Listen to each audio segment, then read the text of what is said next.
know that Jeremy was using it. It probably stinks. Yeah. He can't hear us, so thank God. He's nasty. So, John, it's John St. John? It's Josh St. John. Josh St. John. Yeah. These fucking assholes all told me it was John. Well, it's my What the last fuck, name. People man? get it. It happens all the time. It's Josh St. John. Josh St. John. JSJ. Yeah. Yep. So, this is another piece of the puzzle to me is that you've been doing this for a long time. I started back in 06 was when I released my first bait. It was the snack size trout. And you've lived up here your whole life? I moved up to the city in 95. I grew up in Pismo Beach. Oh, so mid halfway between here and Arroyo LA. Grande, close to Arroyo Grande, kind of. Yeah, I used to drive down to Santa Barbara and hang out with friends all the time. So. Did you grow up listening to Nardcore stuff, Oxnard? I was more into ska and punk back then. Oh, really? Yeah. What punk bands were you into? Oh, back then I was really into Fugazi and just got into Social Distortion. Was like a really big one of my favorite bands. But I really got into the whole scooter scene and was really into that. And I moved up to San Francisco in 95. I went to the Culinary Academy, and I ended up getting out of that whole industry and going and working over at a place called First Kick Scooters, and I was a mechanic over there for a number of years. Is that electric scooters? No, this is all old vintage Vespa and Libretta Vespas, stuff. all Vespa. Okay, so the ska skinhead kind of thing. So it was all cool. goes together. Yeah, it was Is that cool. red light on that camera? Not this one looking at you. No, it's not on. It's on this one. Me. Hold on. See? I would have fucked this up. Oh, you can't see it. It is on. Oh, okay, gotcha. There's a red light right there. Just Gotcha. in case. Cool. If you can look. Yeah, I can see it in the center. All right, but it's cool to hear like the ska, like the skinhead thing is not racial. Like, you ever met Charles No, I haven't met him. Tatuna? I haven't met him. He's a big Unity guy. I feel like we're probably 2 to 1 degree of separation. Dude, a lot of the for people. sure. Like, you got a lot of the punk stuff. It all combines. Like Charles, like I'll tell you, we never talked. So this story was I tell him, I'm like, hey, I used to go to Showcase. It's a big showcase theater, punk shows. And he's like, oh, there's a lot of Nazis. I'm like, not really. Well, there was, but the Unity guys used to fucking beat them up, dude. It's making a comeback down in Southern California, too, in the scooter scene. It's really weird. Yeah, and I told him, and he's like, oh, yeah, I was a Unity skin. And he taught me how to kind of swim bait fish a little. So it's a cool story to hear. You're kind of into the music scene a little bit, ska, punk. It's all hand in hand. It all goes hand in hand. It was cool to sort of catch like the tail end of the real movement that left over from the 70s and 80s, and it kind of dwindled in the probably late 90s, early 2000s. It just kind of got sold out. It wasn't. The new scooters came out, and it just kind of flooded the market with a bunch of wannabes. And I feel like Suburbia hit it on the head. Yeah. Like that time, and so did Salt Lake City Punks. Yeah. Remember that movie? It kind of was the same era. Yeah, I do remember that. Was a great era, like that 96-ish, 7-ish, right? Yeah. Yeah, I've always been sort of drawn to just underground scenes, and that's probably what got me drawn into swim bait fishing too. It's just kind of like a subculture of fishing, you know. Were you fishing then? I started fishing when I was 5 years old. 6 so years were you old. fishing like down the lakes down there? Yeah, I grew up fishing down there. When I was a little kid, my mom and dad used to take me out to like the trout farm below Lopez, is where I really sort of got I used to fish off the pier before then, and down in Pismo, and then I got to fish at the trout farm, and sort of was my introduction to. That's when I got my first freshwater rod, and then after that I got into bass fishing. I used to fish the Oceano Lagoon, and then there's a lagoon down in Pismo which they dredged out when I was a kid, and it was illegal to fish down there. But me and my buddies used to get down there and just throw spinner baits and just catch fish. We fished down there for years and years and years. Got kicked out a bunch of times, just kept going back.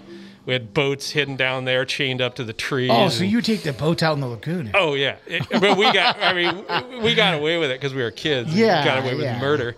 But yeah, it was fun. So I cut my teeth down there. I don't remember. That was in elementary school, middle school, and then my best friend's dad at the time, David Logan, his dad, Jack Logan, he was in the bass club down there, and he used to take us out on his old I don't remember what it was, a gold Glastron bass boat out on Lopez. And we used to fish out there, and he's sort of like what got me into the whole fishing thing, like at bass fishing out of boats, and got really excited about it as a kid. And that was back in like late elementary school into middle school. What year was that? That would have been late 80s. I don't even know. I graduated high school in 94. Okay. So, did you know Littner then? No, I didn't. He went to school with my sister. Oh, no way, AG, dude. Yeah, AG High School. Small world, man. Yeah. It's pretty funny. Yeah, my sister's just a few years older than my older sister. Did you know Chuck Liddell? I didn't know. I have a friend, my friend Dennis.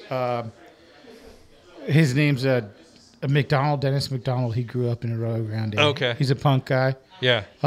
And he had some friends that worked at, Tackle Warehouse. Okay. So funny story, yeah. Tackle Warehouse. The Tackle Warehouse bought the original store from, I can't remember the dude's name, but the original store was in downtown AG. Yeah. Old Town.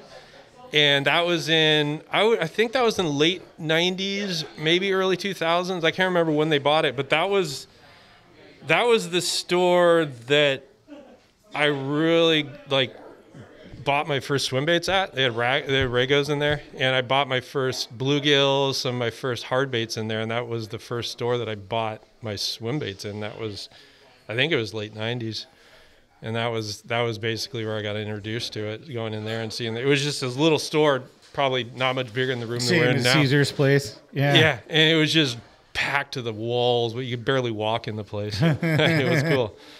And that's kind of what triggered your whole swim bait fantasy, like your fascination. I'm sorry. Yeah, it was just like that was the first visual introduction to him, and I saw him in there, I bought him, and I go back even before then. I bought one of the little baby bass Castaics.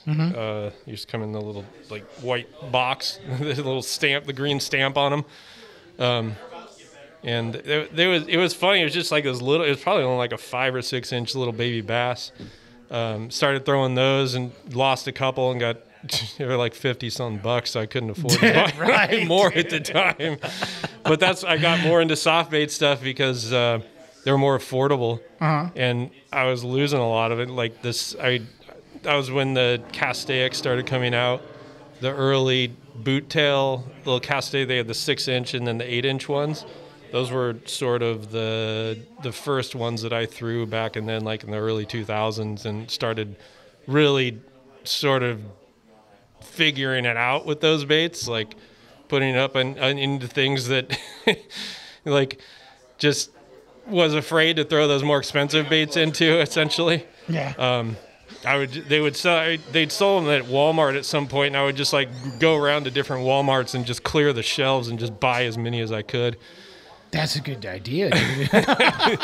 So it was readily available. They were cheap, and And you were throwing those when you were down in Pismo, kind of that Pismo, area. And then when I moved up to the city and I was in the culinary academy, I didn't really fish for a couple of years because you're living in the city. It's like life is a lot different living in the city versus just outside the city. I didn't have a boat back then. You're too busy skanking pickle up there. I know, right? Well, I kind of got sidetracked by the whole rave scene back then. Like early on, it was a big underground thing, like underground parties. Especially in San Francisco, right? Yeah. I mean, up that way. Yeah, San Francisco, and then all the way down like your way, LA. Yeah. Santa Barbara. Yeah.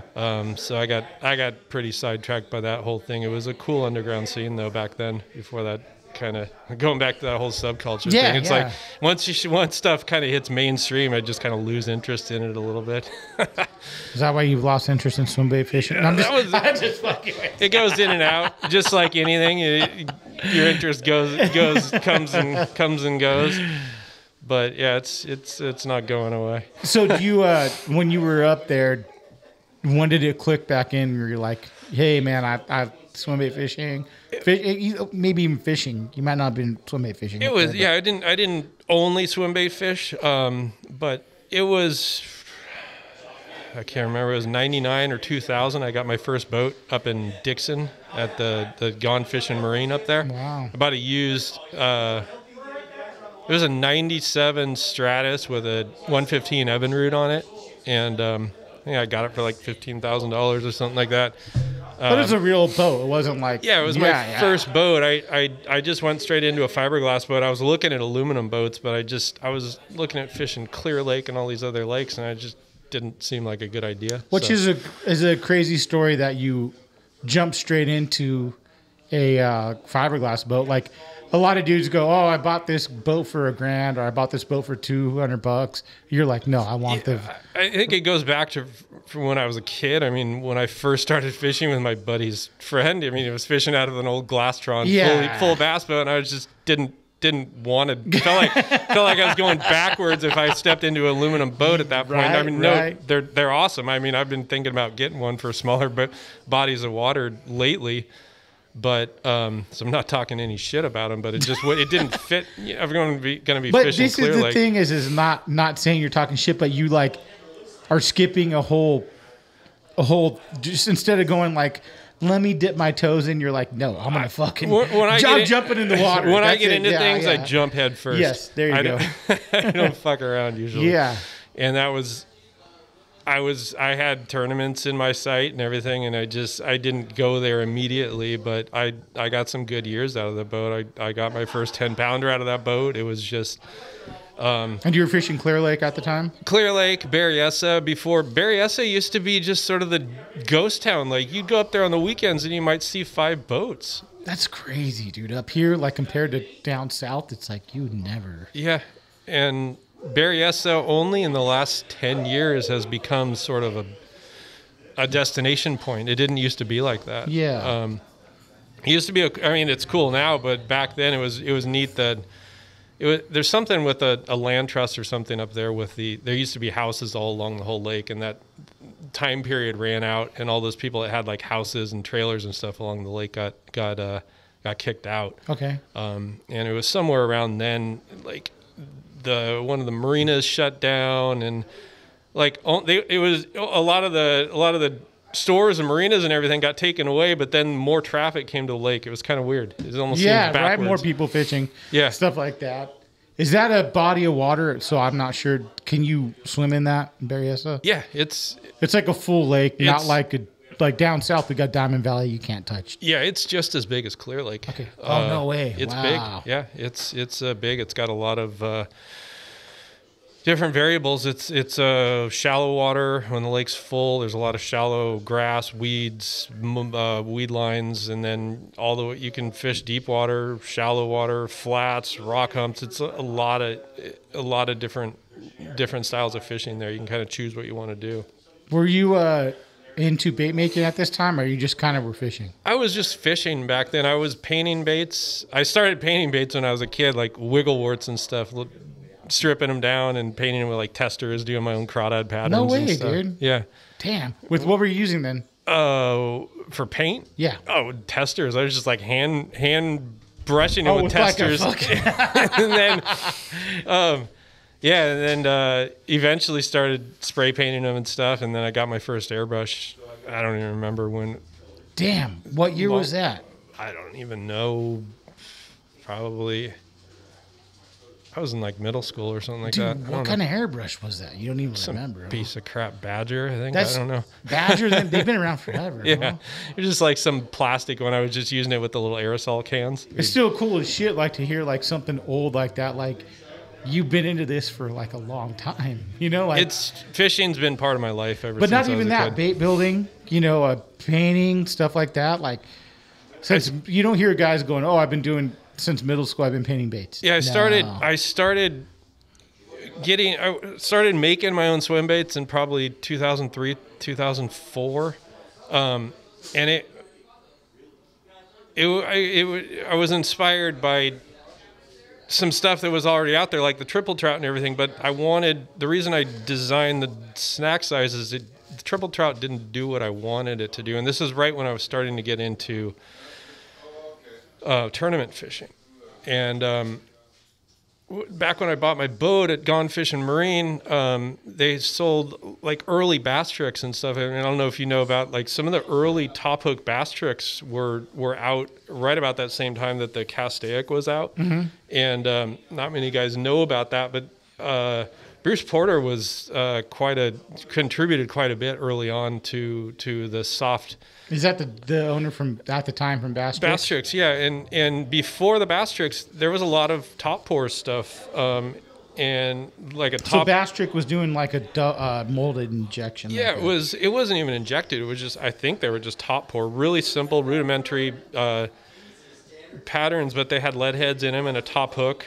That's a lot of thinking though, to put the lead head in the top hook if you pour into it. Yeah, I think right. Is I've done a little work and I'm like, fuck, you got to think about it for a second. Yeah, you got just sort of have a little cavity that holds the hook and everything. Yeah. And he was doing a lot of other stuff too. I still have some of the baits. There was like a 6 and an 8-inch fluke. And I still have. I bought a ton of them and I still use them. Those and the old Sluggos. Dude, I bought some of those. Those baits still work. The Sluggos. It's like a hybrid between a fluke and a Senko. Yeah. I've caught some big fish on those things. They used to do the trout pattern in the big ones.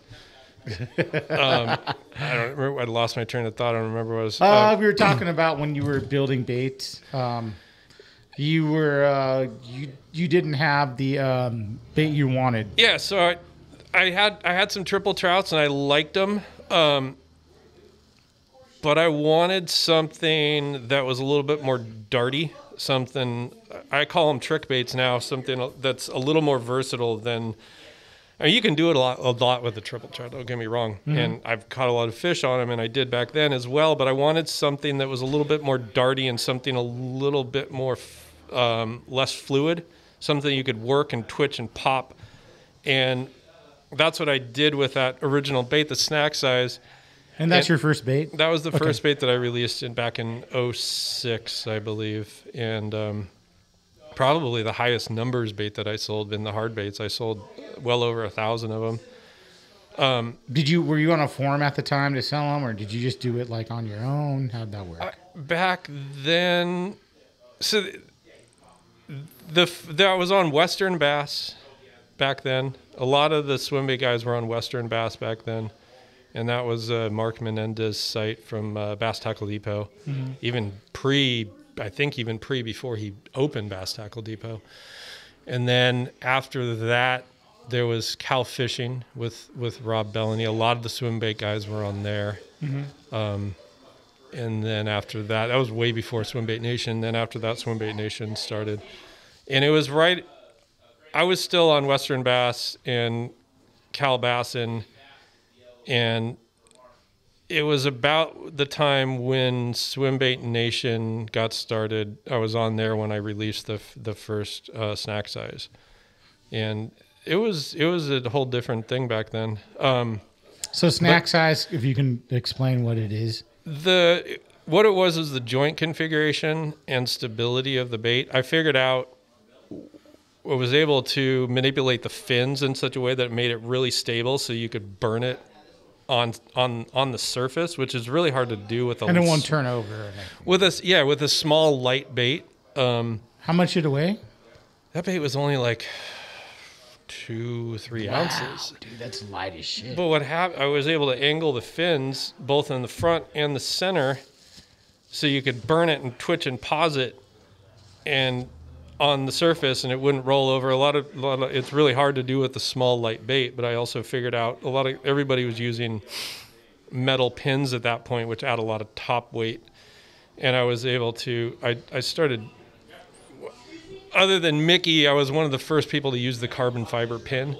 and people probably don't even know it to this day on baits that it's in, but that helps a lot with stability on smaller baits, because you take all that weight away from the top of the bait. That was another big factor, and I spent a good 6 months on that bait, just getting it stable. How did you find out about the carbon fiber pin? Did you just research? So I'm one of those guys that when I go to the hardware store, when I go to a hobby store, I just geek out and open all the bins and just look at stuff. And I just make a mental note of things. And I wasn't looking within the industry. I'm not looking at a Netcraft catalog going and looking at fishing stuff. I'm going outside the industry. And that's really what you need to do in order to discover new things. And I discovered it at a hobby store. And I'm going in looking at different pin materials. I started thinking about using hollow aluminum and this, that, and the other thing. And I just found the carbon fiber, and I was, oh, this is it. Yeah. And it worked out great. It's really strong. It doesn't wear out on the metal screw eyes or anything. And that really just was the key for me in getting that bait and the stability and everything. Yeah. So you would go into the hardware store, kind of figure out different things. You found the carbon fiber pin. Did you weigh it with a stainless before? I originally tried it with stainless, and it just was the bait was rolling more than I wanted. That was the biggest thing, and that's how sort of I came into that idea, which is trying to get rid of that weight in that upper 2/3 of the bait.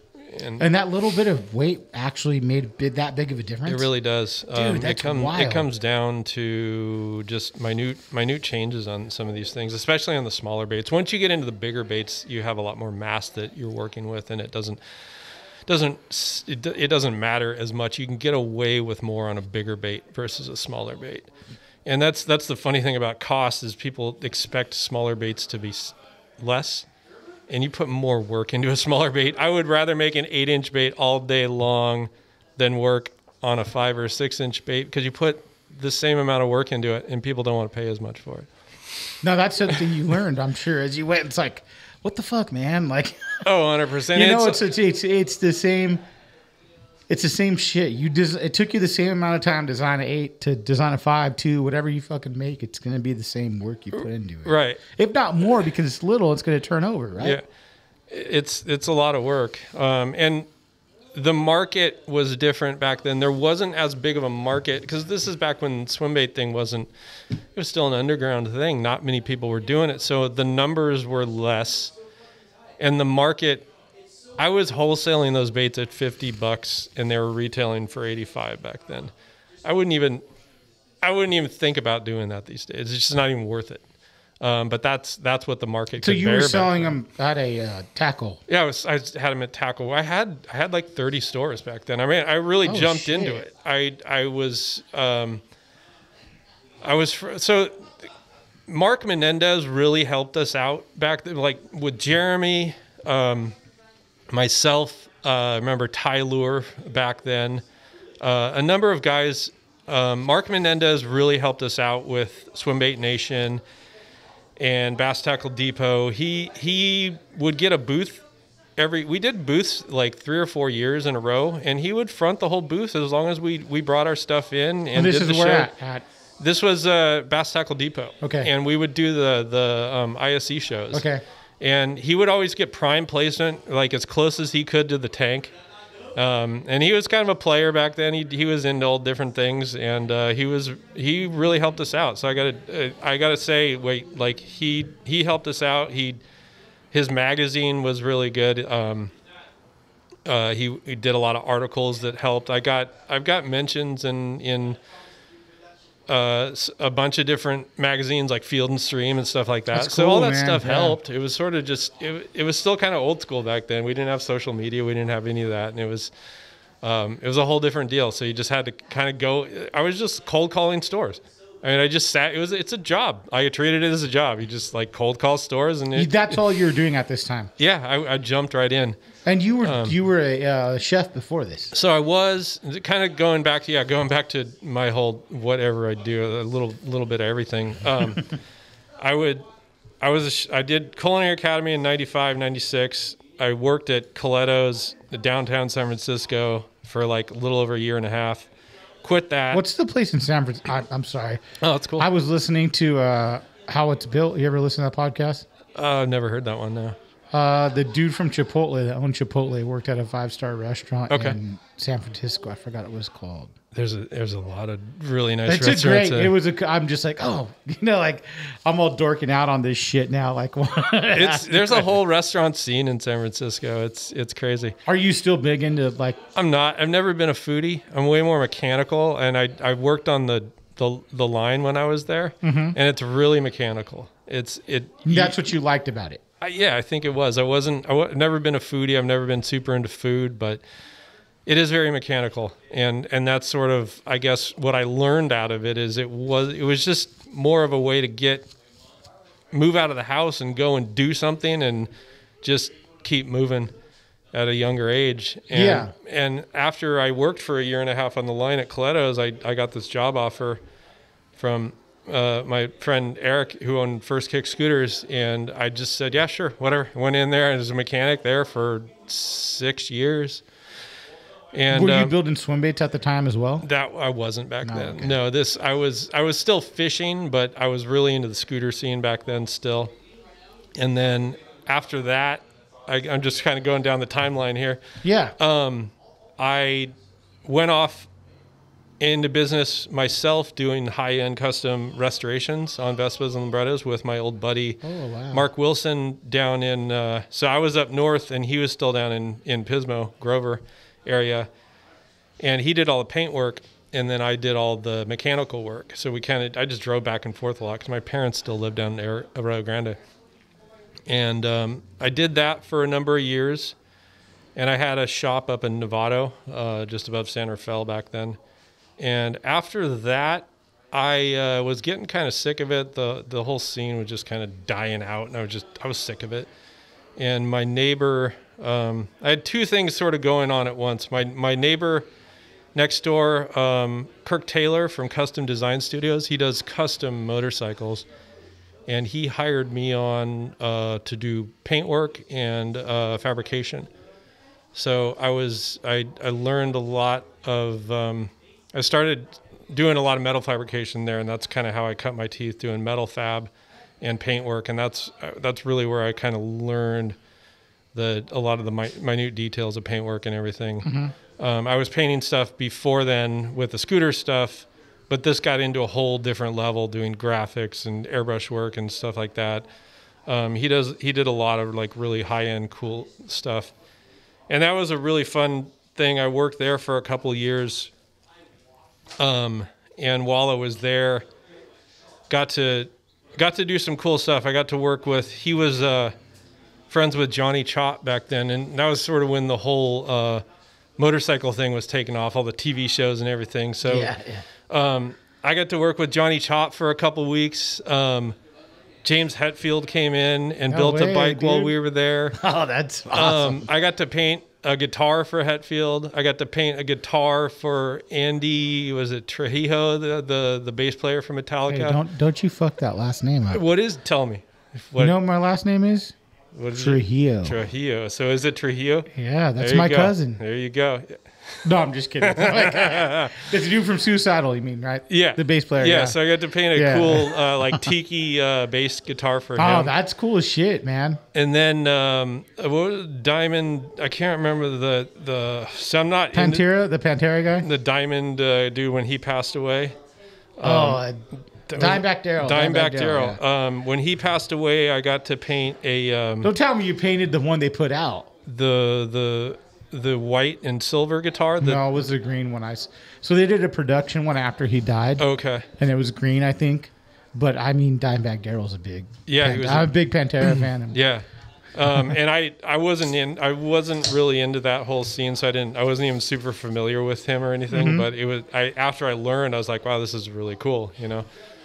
So I got to paint a guitar that was sort of a thing that they did when after he passed away. It was a giveaway or something like that, or a fundraiser or something for him. It was really cool. So you got into painting when you're doing that a lot. I did, and that's sort of when I got really back into painting fishing lures and stuff too. While I was in there, but then I guess sort of the in-between filler on that is after I worked there, I got really into metal fabrication and doing architectural metal work and stuff like that. So that's been alongside working with the fishing lures. I've always kind of done both.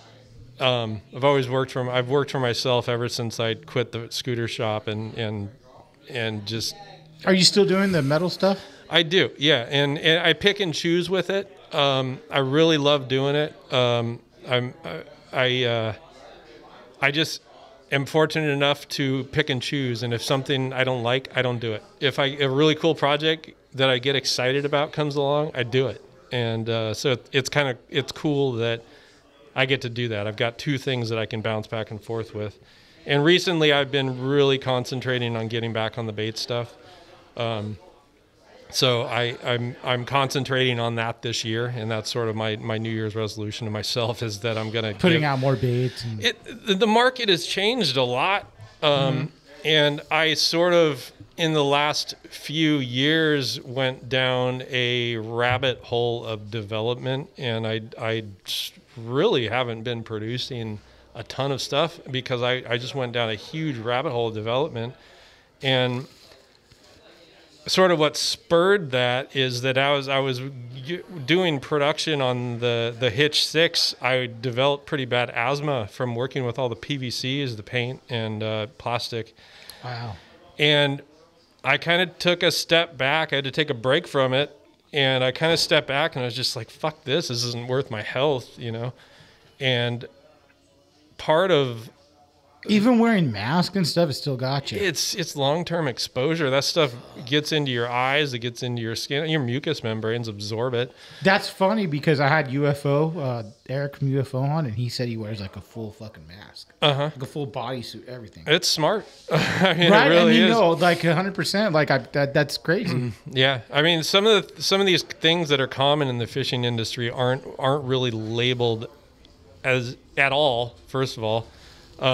Which is, I think, a huge problem between microballoons and the PVCs.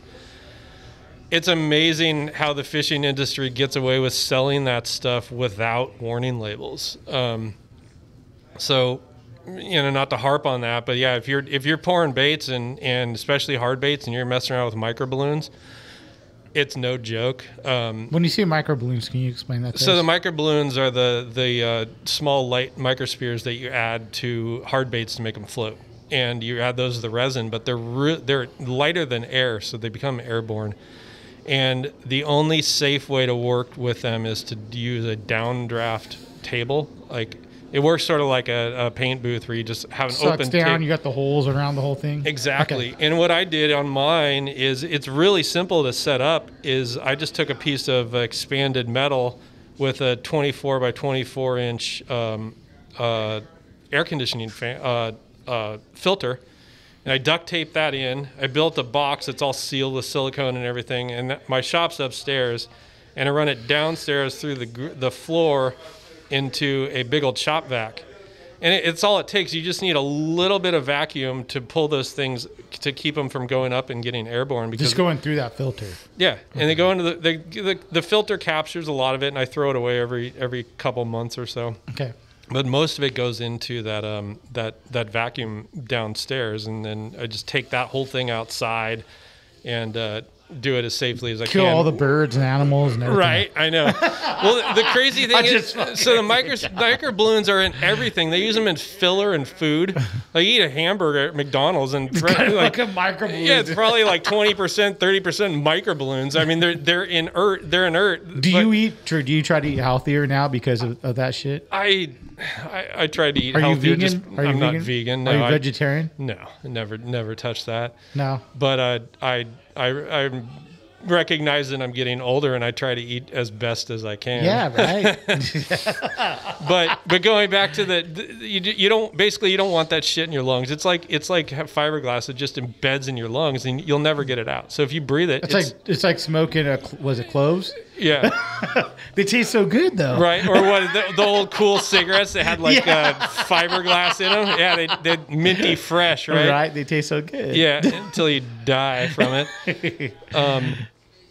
But yeah, between that and then the PVC, long-term exposure, breathing that shit. But then even the paints are even worse. The paints are worse. Really? The paint's bad, huh? Yeah, it's really bad. Even like the shit used to paint the baits? Oh, that's worse than the PVC itself. What kind of paint do you use, if you don't mind? So now that I'm doing everything out of the silicone, which was a result of me going down that wormhole for like 3 years in product development. The stuff so that are you painting the silicone baits? I am. Wow. Yeah, so these are all. You could pick it up. The camera's gonna kind of grab. Oh yeah, right here. Yeah. That's the 9-inch trout right there. Okay. They're made out of silicone, and it is an off-the-shelf product that I've manipulated a little bit to make it softer and extend it a little, but mostly just to make it softer. I'm doing some additives to it. Pours better. You get all the air out of it a little bit better. But it's actually a silicone paint. So this stuff will not come off. Once it's on there, platinum cure silicone paint on silicone, platinum silicone. So you had to find that paint though. I've always wondered that because I want to know, like, you can't just use a regular airbrush paint on that. It's going to come right off. It'll come right off. It won't stick to it. See, this is the thing. Nothing sticks to silicone. So it kind of goes back to what I was talking about every time I go in the hardware store. I just pick through the bins. How did you find that paint though? Did you have to just search? Special effects industry. Oh shit! You just look out in a different industry. It's right. like people have been working with this stuff back for so long. I mean, they started with latex, and before they even got into silicones. I mean, if you're looking at new products, look at the special effects industry. It's at the forefront of everything. Right. I agree. Anything that goes into fishing, it's been used in the special effects industry for 20 years, almost guaranteed. So yeah, just look outside the industry. The fishing industry is pretty backwoods, and it does not jump onto new anything very quickly. Do you spray it the same way? You do. Everything's the same. No Airbrush, different equipment. Whatever, same. Yeah. And I've always mixed my own pigments, so for me, the jump into it was easy. You just get the medium. It's just like in the automotive industry, any industry that uses paint, all use the same mediums. They're not mediums. I'm sorry. They all use the same pigments. So pearls. It doesn't matter if it's a pearl. It doesn't matter if it's a pigment. It doesn't matter if it's. They all cross industries. So anything you buy from House of Color, you can find in the taxidermy industry. Anything you buy from House of Color, you can go into Michael's and buy a pearl that is going to be the same color as maybe number 63 on the wall at House of Colors.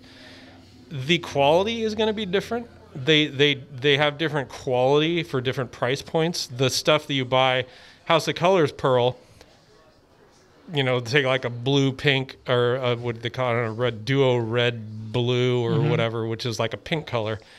You can buy that color in House of Colors, or you can go to Michael's and buy it in a powder form. It's the same color. The quality is just different. So pigments are a huge fascination of mine. I love doing it. I mix all my own colors. There's very few colors that I just buy off the shelf. When you mix them, can you keep that color like stable or for however long you got to keep it for? Like say you want to like use that color down the line, you got to remix it again. It depends on what you're doing. Say if I'm mixing, so on my hard baits, for example, I use there's two medium. There's three mediums you can use, and I'm just going to give this out because I don't really give a shit. I feel like people don't share enough information in this industry, which is that I feel like it's really cool that you're opening up right now. Like, sure, it's a crazy game now. I'm sure you've seen it since 2006 to now. And a lot of people are making baits now, and it's cool that you're giving out a little information, going. I've done this forever, I'll man. give a little bit more about the hard baits than the soft baits are now, because the soft baits are my niche, and I'm kind of at the forefront of it right now. I've seen that. I agree. But so hard baits, I'll tell you three pigments that I can use, or not pigments, but we call them carriers. Okay. And that basically it's the clear. You can go to any automotive store and you can buy a carrier. And all that is a clear base. They call it a carrier. They call it a base. You can get it in a single stage, or you can get it in a 2-stage. And the 2-stage is what everybody's using. You use a clear coat. So you can go to the automotive store and get a base. You can. All right, this is the big one. So taxidermy supply. That's pretty much what we're looking at right now, right? You can go on McKenzie's or Van Dyke's. They're both same company now because Cabela's bought one or two of the other. I can't remember. You can buy a clear. They'll sell a clear base. You can mix all your clear bases, and it's a lacquer, and you can mix anything you want in that clear lacquer. And this is the kicker. I'll give the easiest one to go buy. You go to a what's the automotive store? Not Kragen. O'Reilly's. So O'Reilly's has the Duplicolor brand of paint, the spray paint. They sell a quart of clear coat. That clear coat is nothing but a lacquer. You can buy a quart of that lacquer. You can buy a quart of the thinner, and you've got a half gallon of clear paint that you can mix and make your own paints and develop your entire system for $25 at a freaking O'Reilly's. That's crazy. Yeah.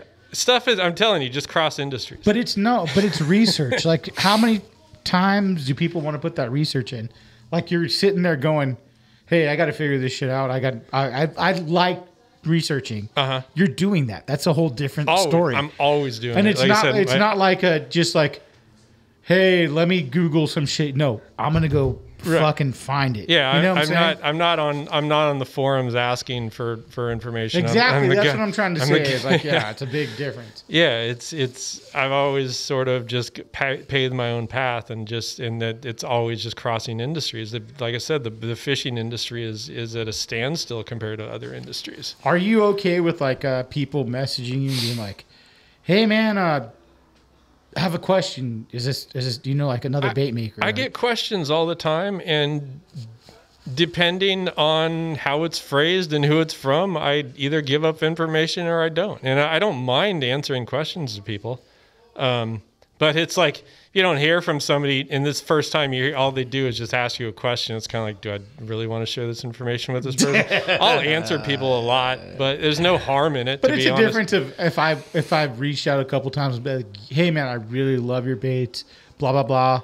You know, jack you off a little bit, man. You know, like, and then they come back again and go, hey, yeah, you know, I like this, and then you got to like work it in. You can't just be like, how do you build that, bro? Oh yeah, no, and people do that all the time, and it's just it's part of any industry is going to be like that. But it's finding all that the cool thing is talking to all these bait makers and going like, you have a little niche. Like, I could tell by talking to you, you have a very technical niche, like where people might not think the way you do. Maybe they do. I don't know. Yeah. You know, maybe Rago thinks differently, or you know, Mickey Ellis. I don't know, whoever. I've never talked to them, but when I talk to you, you're very technical. Like, okay, this is kind of like, and you have a background of working on metal. The fabrication helps. Fabrication, yeah, that's a big deal. Yeah, I mean, it just the crossover. That's a good example. The fabrication metal. For example, all my mold boxes.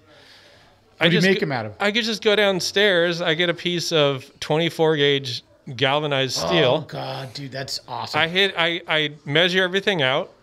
I cut it on the shear, 2 size. Like if I'm doing a 2-part mold, I'm setting up a bait, I'm doing a 2-part mold, I just do it like 3 or 4 inches wide, cut it on the shear, measure everything out. I go to the sheet metal break, I measure everything out, and I'll do a 2 or 3 piece mold. Tack weld. No, I don't even weld. I tape it. I just tape it shut. It's like not everybody has access to those machines. But you could go to Harbor Freight, buy a cheap-ass brake, buy a cheap-ass shear. You can get a sheet of 24-gauge, not stainless, but a galvanized steel at the hardware store. You don't have to buy a whole sheet. You don't need a 4x8 sheet. You can just get it like a half a sheet or a 24 by 24 and it's inch cheap piece. As shit. It's like $10 for like 20. I use melamine. Okay. Because I'm woodworking. I have a lot of woodworking tools. So and that works good. They use that in mold making a lot. So that works really good also. Yeah. This is just that's what I have access to. And but your molds must be like, they're precise. Perfect. And the cool thing about it is that I'm able to take that mold, and I see it as that mold becomes the wall to my final molds that go into production.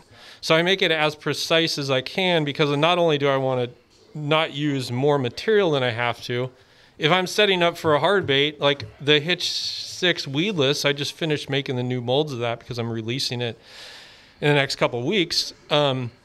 I made 36 molds for that bait. I'm running 36. I might bump it up to like 50. When you say you made 36 molds, you mean? I mean, I'm running, when I go into production on a bait, I'm on these soft baits, I run a minimum of like 20 molds. Otherwise, you're just wasting your time. You mean like you got them lined up on the table, you're pouring. Are you fucking serious? Yeah, that's it. Are you... maybe I don't fucking know, but that seems fucking crazy. This isn't a hobby for me. It's a business. So it's like, if I have 36 molds, I wish I could quote a line. You ever listen to the Casualties? No. Oh God, great punk band. Okay. And she says, the girl said something like about being punk rock. He's like, this is a way of life. Yeah, exactly. It's kind of the same way. It comes down to numbers. It's like, okay, so you go through all this effort, you make a bait, and you're like, yeah, I'm going to sell this bait. Well, how many do you want to? Do you want to make a living at this, or is this a hobby? What are you doing? So I'm making a living at it. So 36 is sort of the base that allows me to, at the bare minimum, if I'm. Did you do the math on that and go like, okay, let me think, is 20 too little? Is 36 too much? Oh yeah, for sure. And see, this is what's so cool is like you're sitting there like figuring this out. Well, let me tell you sort of what's going through my head. First of all, you've got your time. Your time is the most valuable thing you have. So you don't want to waste your own fucking time. Mm-hmm. So, I also, time, since it's the most valuable thing, I want to give myself as much time to myself as like if I want to go downstairs and work on my car, I'm going to make sure I have enough time to do that every day. So I'm really into old 30s Ford. So it's like if I want to go downstairs and work on my old car, I got to make sure that I'm doing things upstairs in such a way that I can allow myself that time. But I'm also doing things in such a way that I'm not wasting time and I'm maximizing my time. And having a number of molds, so go back to that number 36, what that number, it's not just a number that I pulled out of my ass. So anytime I'm manufacturing baits, I'm thinking in multiples of 100.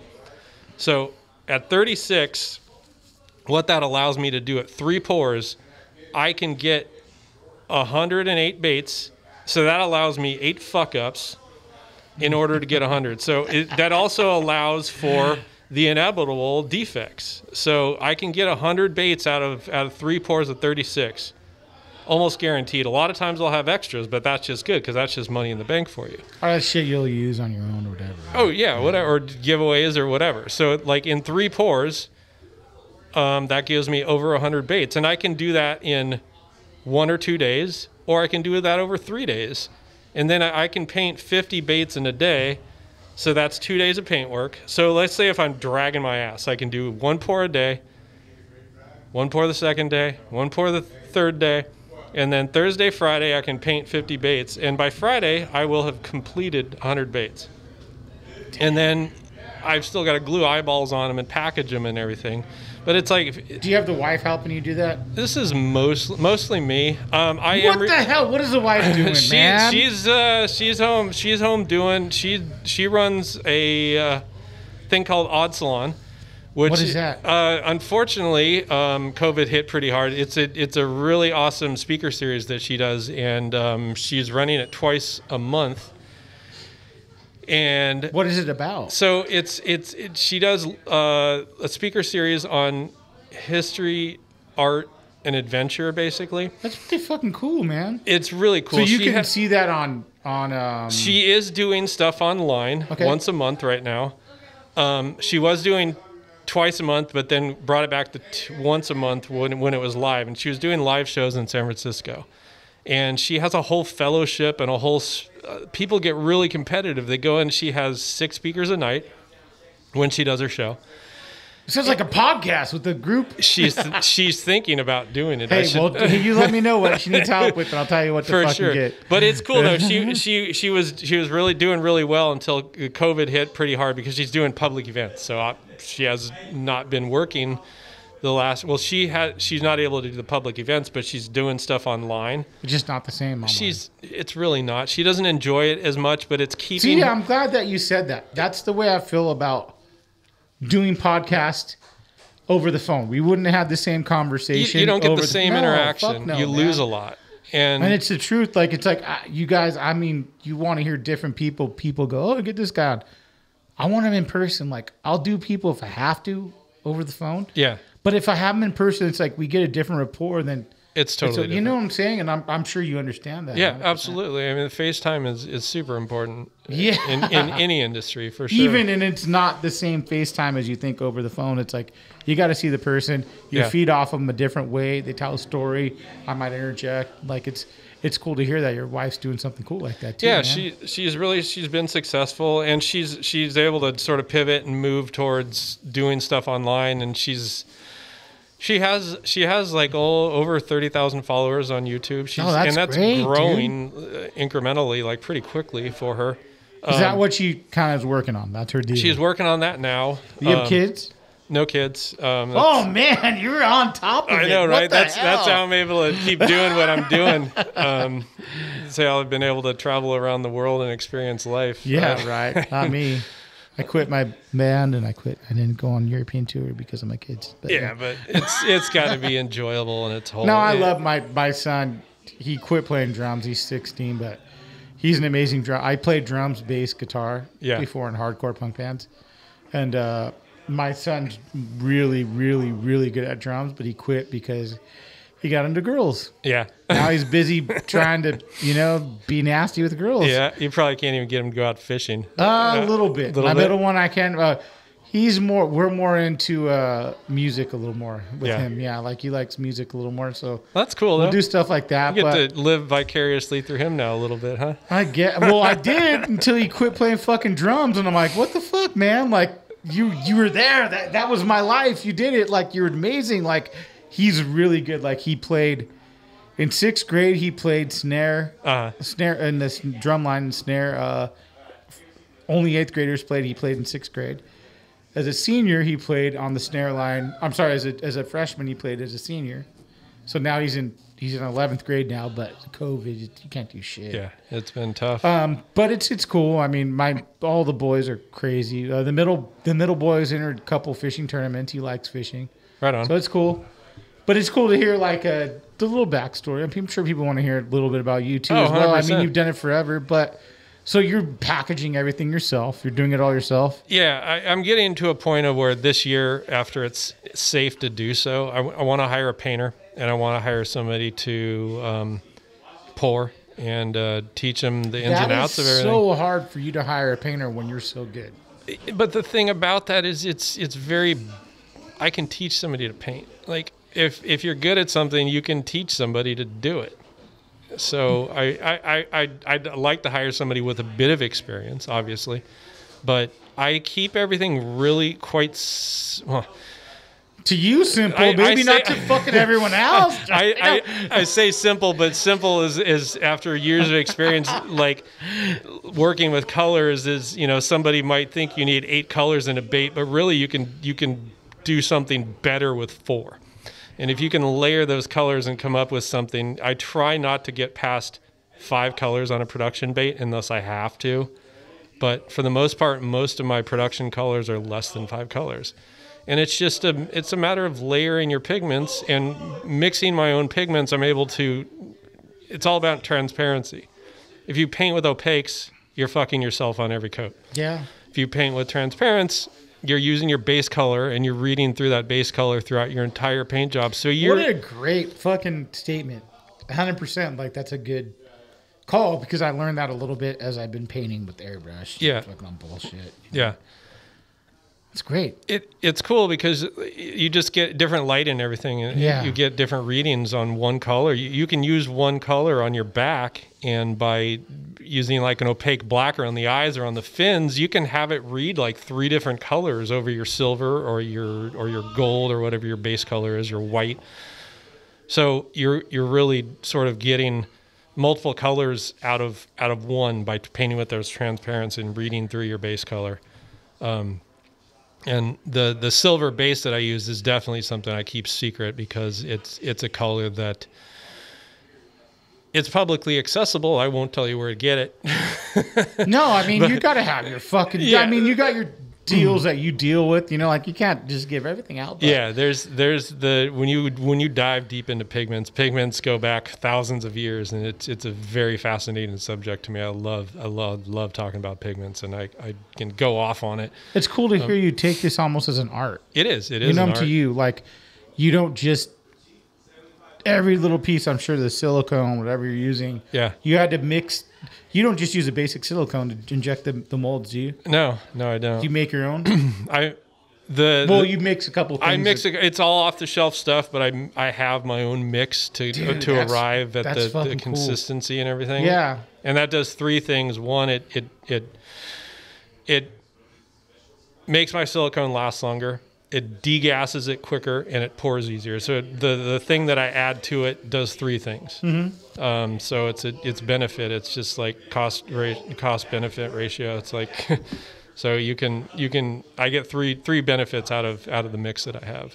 Do you like making soft plastic or hard baits? I like doing both. I prefer doing the soft plastic stuff. I really like doing it over the hard baits. I do enjoy doing the hard baits a lot, but I prefer doing the soft baits. I've kind of made a niche for myself with it in the industry. And it's not that I don't do hard baits. I just don't do as much as time goes on. It seems like what I'm doing with the soft bait stuff, there's more of a demand for it. And there's enough people doing hard bait stuff. And I was going to say that right now. Like, do you feel like it's a little the market's overflowed a little with hard baits? Like, it's a lot of people make hard baits. You know, I thought that 10 years ago.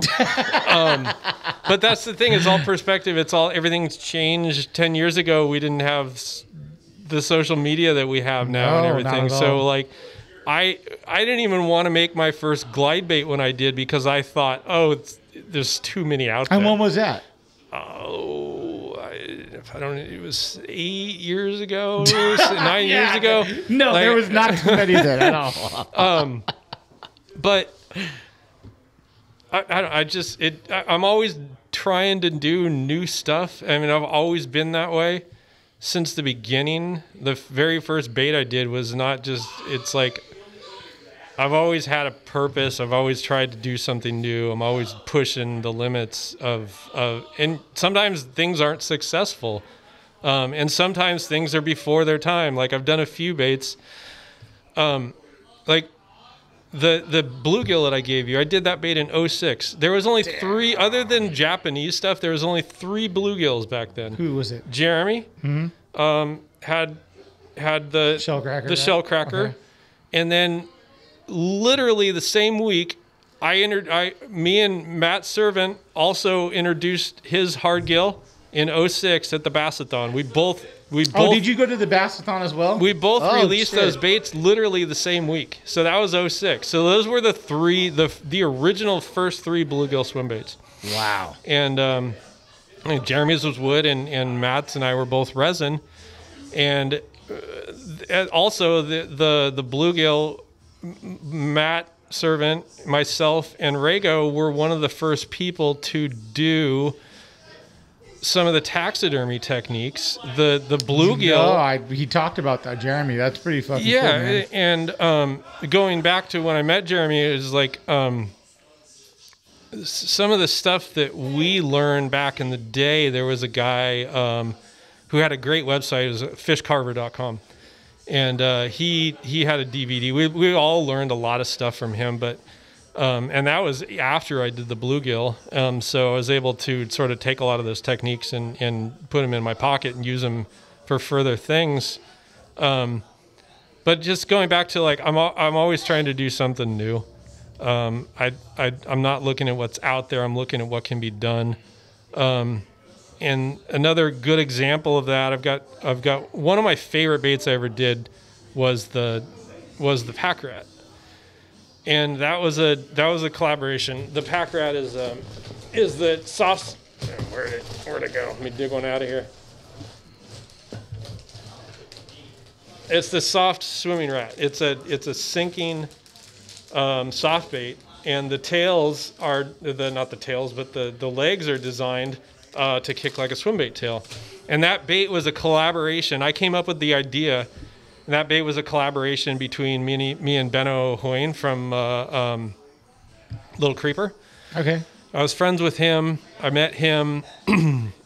He worked up at Tackle It in Lakeport for Ed. I can't remember Ed's last name. Ed was the owner. And he poured all the line of soft plastic for him, Maverick worms. Mm-hmm. And Benno came up with a little swim bait for Maverick. And I was talking back and forth with Benno. I'm like, dude, let's work on this rat. Benno is like a magician with clay. And I knew that he could do a better job at doing it than I could. And I've never been somebody who gets really stubborn about something. If I know somebody can do something better than me, right? I'm going to work with them. And I'm going to have them do it. Yeah. And not only is it going to turn out better and quicker in the end, but I'm going to learn something in the process. So I worked with Benno on this rat, and it took us a year of fucking around with it. It was not an easy bait. It seems like it'd be easy, but to get it to do what we wanted it to do, it took us a year. And that's two guys that know what they're doing, trying something new, trying to figure it out. And it finally worked out. We actually did a bigger one first. This is the smaller one. The original it's like a 6-inch body. I mean, it's no joke. And we threw it and threw it and threw it. And honestly, and the bait was too big. And I think what that comes down to is sort of the big crawdad theory. I have a theory that bass do not want to eat a crawdad past a certain point because they know it can fuck them up. Like, why would a bass... Hey, I just saw a video of a smallmouth trying to get a fucking big crawdad. A big old crawdad, right? They just kept fucking grabbing its face. Yeah. It's like an all-out battle, right? So a bass knows, like, why am I going to eat this 6-inch crawdad that's not only going to, like, bite at my lip and pinch me, but it's hard as hell. It's going to hurt going in. It's going to hurt coming out. And I think that's the same process. The same thing that happened with this rat is it was almost too big. And we caught fish on it. But I got more followers all the way to the boat than I did once I downsized it a little bit. I got way more commitment. And it didn't really downsize the size of the fish. It would just upped the amount of actual strikes that I got. And I think a bass, probably through genetics or experience, knows that a big muskrat or something can turn around and fuck them up. And we kind of came to this size, and we threw it around for a couple of years and realized that, wow, that was just sort of the magic size. Yeah. And that's wild. It is wild. And you would think that a bigger bait would draw and catch bigger fish, and over time you are probably going to catch some big fish on it, but my catch rates were lower on the big one than on the smaller one. And I really think, I call it the crawdad theory, I think a big fish would rather eat 10 2-inch crawdads than have a all-out battle with a 6-inch crawdad. I agree 100%. It's would they say elephants eat peanuts? It's like what the same shit. But another question I have is you don't mind collaborating with people. So like you collaborated with Ben. Yeah, that was one of my first collaborations. River to Sea. Yeah, we did that starting a couple of years ago. That was a really fun project, and we're probably going to be doing more. COVID kind of put the kibosh on that. We everything coming out of China sort of just was on a halt for like almost 3 months, like 2.5, 3 months before it even got started back up again. And even then it wasn't full production. So there was two things that happened with COVID and production is things got stopped and it fell behind because of that. And then once they started up again, they weren't at full production. And even before they got back up to full production, the other thing that happened is something like 9 million above average fishing licenses got purchased this year. How wild is that, dude? So the industry just blew up, and they were selling more products, so shelves were just empty. So the result of that for River to Sea and other companies was that they're still playing catch up. They're selling so much product right now that they don't need to fuck with anything. Well, it's not. Yeah, they don't. It's not that we don't want to move forward with the stuff, but Simon is still playing catch up on just the basics. Yeah, just making spinner baits and making whopper ploppers and all that stuff. That he had to put all projects on hold until further notice, basically. And there's a number of projects that myself and other people are really chomping at the bit to work on, but we just can't right now. And it's I totally understand it. And luckily I'm in a position that I'm not relying on that. It's just a fun side project. Simon's an awesome guy. He's really fun to work with. We think alike. Simon is a very much like, he's not afraid to try new stuff. He's a company that, a lot of companies just sort of do what's already out there and to just make little changes. Simon's not afraid to try something completely new and different and just give it a go. I mean, look what happened with the S-Waver. Is a perfect example. That bait was out 3-4 years before it really took off. I mean, but he was willing to put that out way before it even caught on. And the same with the whopper plopper. The whopper plopper was out for years. God, I love the whopper plopper. It's an amazing bait. It's just strikes a core reaction out of fish. It's so unbelievable. I love that bait. It's been around for a long time in the muskie world. It's just a redesign of a muskie bait. It's funny, every time I talk to Nate from Nate's Bait about, like, he always just laughs. He's like, those things have been around forever in the muskie world. And I'm like, yeah, they have.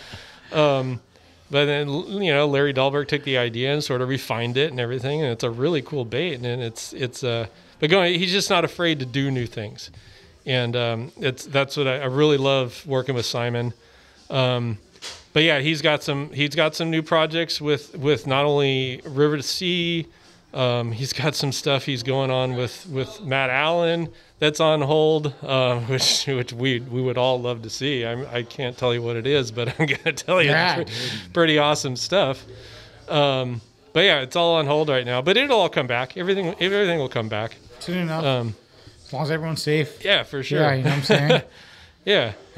Who would you consider your top 3 bait makers? Oh yeah, top 3.